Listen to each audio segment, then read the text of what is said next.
Muscle contraction occurs to produce joint movement. Group of muscles will act together to produce specific action at the joints, and in this they have different roles to play. So we will look into the mode of action of muscles. It can be prime mover or agonist, antagonist, and synergist.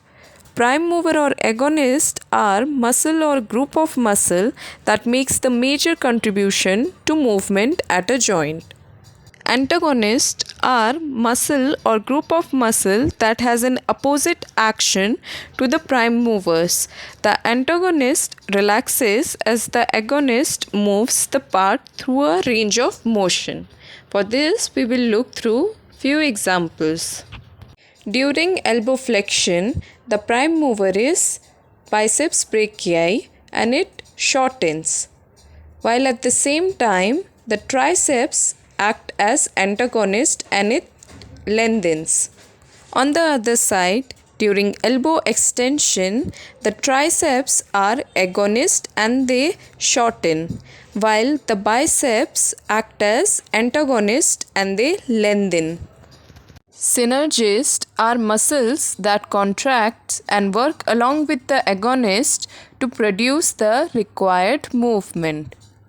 There are three types of synergist: neutralizing or counteracting synergist, conjoint synergist, and stabilizing or fixating synergist.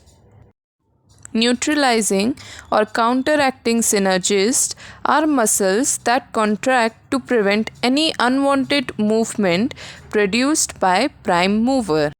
For example, finger flexors can produce both finger flexion and wrist flexion.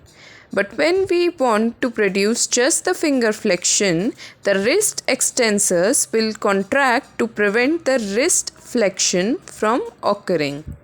So here, the wrist extensors act as neutralizing or counteracting synergist. Conjoint synergists are two or more muscles which work together to produce the desired movement. For example, wrist extension is produced by contraction of extensor carpi radialis longus, extensor carpi radialis brevis, and extensor carpi ulnaris muscles. If the extensor carpi radialis longus or brevis contract alone, the wrist extends and radially deviates, while if the extensor carpi ulnaris contracts alone, the wrist extends and ulnarly deviates. So when these muscles act together as a group, the deviation action is cancelled and common action occurs. Stabilizing or fixating synergists are muscles that are attached to the bone proximally and hold the bone steady so that the muscles attached distally to the bone perform their function effectively.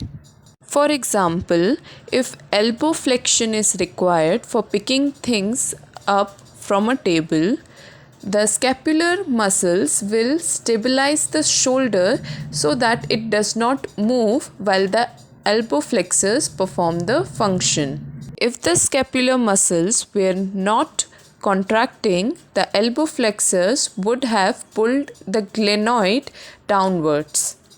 Here is a summary of what we learned today.